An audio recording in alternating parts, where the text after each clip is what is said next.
अस्सलाम वालेकुम। आज सुबह भी हिंदुस्तान ने उकाड़ा के गर्दनवा में 3 ड्रोन हमले किए हैं।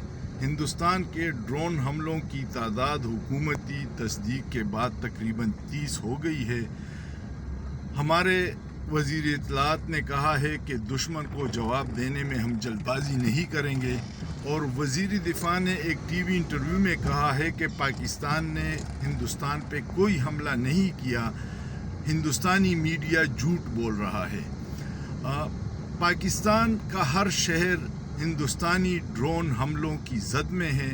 क्या हमारा रेडार निज़ाम और दिफाई निज़ाम बॉर्डर पे इन हमलों को रोकने की सलाहियत नहीं रखता?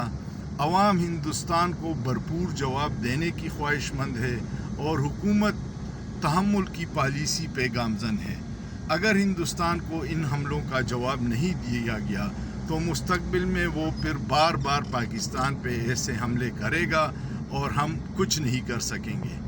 जो मुक्का जंग के बाद याद आए उसको अपने मुंह पे मारना चाहिए। आपका क्या ख्याल है? सोचिए, सोचना जुर्म नहीं है।